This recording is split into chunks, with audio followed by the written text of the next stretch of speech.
کیا کام ہے؟ ہم دونوں کو ہمدان نے بھیجا ہے۔ پر آپ اسے کیسے جانتے ہیں؟ ہم ان کے دوست ہیں، یہ رقم لے کر آئے ہیں۔ وہ کہنے لگی، میں راحیل کی نانی ہوں، ہمدان ہمارے ساتھ ہی رہتا تھا، آئیے آپ دونوں اندر آ جائیے۔ وہ دونوں ان کے ساتھ اندر گئے۔ انہوں نے عابد اور فیروز کو بٹھایا اور پوچھنے لگیں، آپ دونوں کے نام کیا ہیں؟ عابد بولا، میں عابد ہوں اور یہ فیروز ہیں، ہم دونوں کو ہمدان نے یہاں بھیجا ہے۔ وہ کہنے لگیں، لیکن وہ خود کیوں نہیں آیا؟ عابد نے کہا، آپ تو جانتی ہیں نا پیسے کمانا کتنا مشکل ہوتا ہے، بس وہ اسی جد و جہد میں مصروف تھا۔ تو انہوں نے ہمیں یہ پیسے دیے اور کہا کہ راحیل کا علاج کرا ہی آنا۔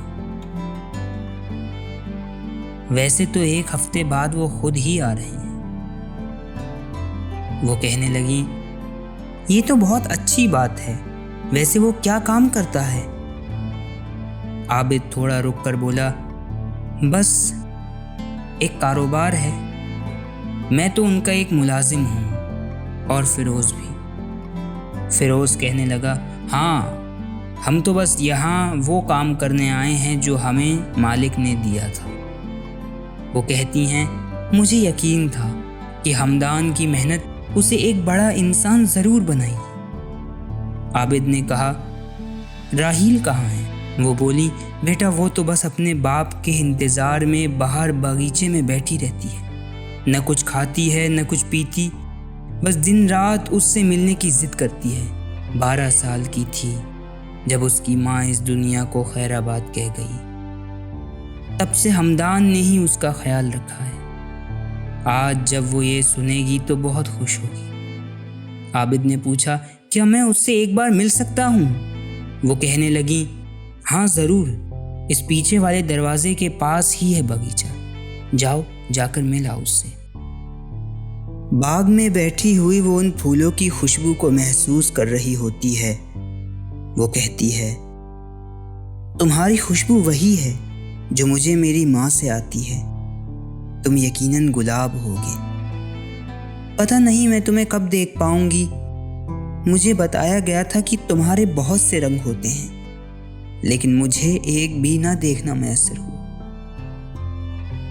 وہیں بینچ پر بیٹھے ہوئے اسے ایک آواز آتی ہے، جن گلوں پر شوق کی بوندیں، وہ سفید گلاب، جن سے وابستہ ہوں بچپن کے دن، وہ شمس کی مانند پیلے، اور جن میں چھپی ہو اپنوں کی محبت، وہ آپ کی نسوں میں چھپے ہوئے لہو کی طرح لال ہوتے ہیں۔ ہر ایک گل اپنی الگ خوشبو رکھتا ہے، جو خوشبو دل سے جڑی یادوں سے ملتی ہے۔ ان کا رنگ تمہیں اپنی یادوں سے پتہ چل جاتا ہے۔ وہ کہتی ہے، تو پھر میں کیوں نہیں دیکھ سکتی ان رنگوں کو جو میرے دل میں بسے ہوئے ہیں؟ نہیں کر سکتی میں تخیل ان یادوں کا، ان رنگوں کا جو میرے دل میں بسے ہوئے ہیں؟ عابد کہتا ہے، اگر نہیں دیکھ سکتی تو محسوس کرو، اپنے ہاتھوں کے پوروں سے ان گلابوں کی نمی کو محسوس کرو، پھر ان کی خوشبو کو ان نمی کے ساتھ ملاؤ، اپنے دل میں چھپی ان یادوں کو جگاؤ اور محسوس کرو اس یاد کو اور اس میں بسی خوشبو کو۔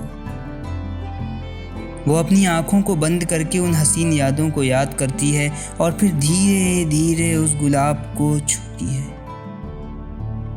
اس گلاب پر لگی اوس اسے اس کے بچپن میں لے جاتی ہے اور وہ کہتی ہے، بچپن ایک حسین خواب، یہ خوشبو مجھے شمس کی روشنی کی یاد دلاتی ہے، یہ گل پیلا ہے، یہ گلاب شمس کی طرح پیلا ہے۔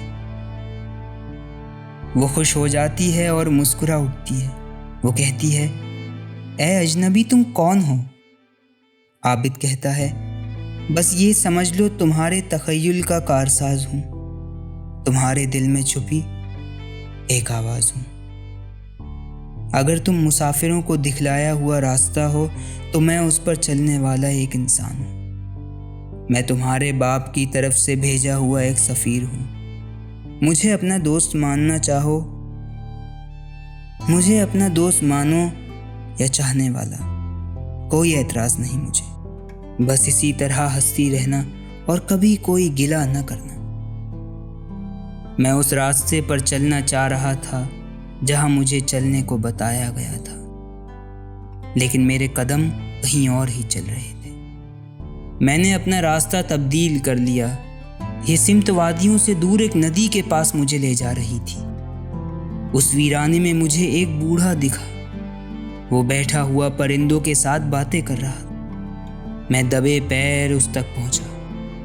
وہ مجھ سے کہنے لگا، آ گئے تمہارا ہی انتظار تھا۔ میں تعجب سے اس کی طرف دیکھنے لگا۔ وہ کہنے لگا، حیران نہ ہو، میں جانتا تھا تم ضرور آؤ گے۔ بھلا موت کو کبھی کوئی روک پایا ہے؟ مسلسل زندگی میں انسان بس یہی آرزو کرتا ہے کہ اس کی زندگی طویل ہو، لیکن جس زندگی کو وہ دنیا میں تلاش کر رہا ہوتا ہے وہ تو ایک خواب ہوتا ہے، ایک ادھورا خواب۔ لیکن میں نے ہمیشہ ایک ہی خواب دیکھا ہے اور آج اس کی تعبیر کا وقت آ گیا ہے۔ وقت آ گیا ہے اجل نام کے اس خواب کی تعبیر کا۔ میں نے اس سے کہا، لیکن آپ کو کیسے معلوم کہ میں یہاں آپ کو مارنے آیا ہوں؟ وہ بولا، تمہارے قدم جو ایک دوسرے راستے پر چلنا چاہتے تھے نہ چل پائے۔ جانتے ہو کیوں؟ کیونکہ تمہارا دل تمہیں اس راستے پر لایا ہے۔ اب اپنے دل سے پوچھو کہ وہ مجھے کب مارنا چاہتا ہے۔ میں نے کہا، پر آپ مرنے کے لیے اتنے بیتاب کیوں ہیں؟ بیتابی تب آتی ہے جب انسان انتظار کرتے کرتے تھک جاتا ہے۔ اب میرے اندر کا انتظار ختم ہو گیا ہے۔ کیا چاہتے ہو؟ اب میں اس کا انتظار کروں جو پہلے ہی میری موت کے فیصلے کو میرے پاس بھیج چکا ہے؟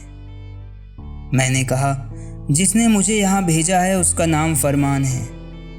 کبھی میرا دوست ہوا کرتا تھا، لیکن آج ایک مجبوری مجھے یہاں لے آئی ہے۔ سچ پوچھیں تو میں اب اور گناہوں میں مبتلا نہیں ہونا چاہتا، لیکن کیا کروں، بے بس ہوں۔ اس نے کہا، یہ مجبوری نہیں ہوتی، کمزوری ہوتی ہے جو انسان کو مجبور بنا دیتی ہے۔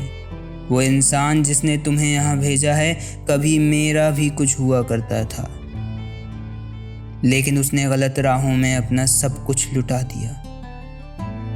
اب وہ نابینا ہو گیا ہے۔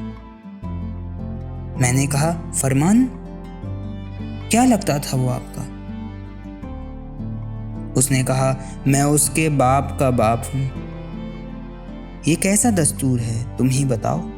بھلا کوئی اپنے ہی دادا کو کیوں مارنا چاہے گا؟ لیکن آج میری قسمت میں یہی لکھا ہے تو مجھے کوئی اعتراض نہیں۔ وہیں دوسری طرف عابد اور فیروز رات کے اندھیرے میں باتیں کر رہے ہوتے ہیں۔ فیروز کہتا ہے، کیا بات ہے، تم بہت پریشان لگ رہے ہو؟ عابد کہتا ہے، ایک سوال کروں؟ فیروز نے کہا، ہاں ضرور۔ وہ کہتا ہے، کبھی اس فانی زندگی میں کسی شناسہ کو کھویا ہے تم نے؟ فیروز اپنی سگریٹ کو سلگاتا ہے اور ہونٹوں سے لگا کر کہتا ہے، ہاں کھویا ہے۔ ماں باپ تو بچپن میں ہی چلے گئے تھے، لیکن ایک لڑکی تھی، اس کا نام گل تھا۔ اپنی آنکھوں کے سامنے اس کی موت کا تماشا دیکھ رہا تھا میں۔ نہیں جانتا تھا کیسے اسے بچاتا، بس ایک بیماری نے چھین لیا مجھ سے میری گل کو۔ وہ کہتا ہے، ایک لڑکی نابینا اپنے باپ کے انتظار میں دن رات دروازے کے پاس بیٹھی رہتی ہے، بس اپنے باپ کی خوشبو کو محسوس کرنا چاہتی ہے۔ ماں اس کی پہلے ہی اسے چھوڑ کر چلی گئی۔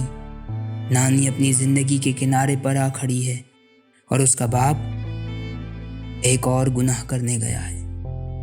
یعنی جن جن کو وہ مارے گا وہ سب بھی اپنوں کو کھو دیں گے، اور جن جن کو تم نے اور تمہارے دوستوں نے مارا ہے ان سب کے اپنے بھی ان کی یادوں میں ایسے ہی بیٹھے ہوں گے۔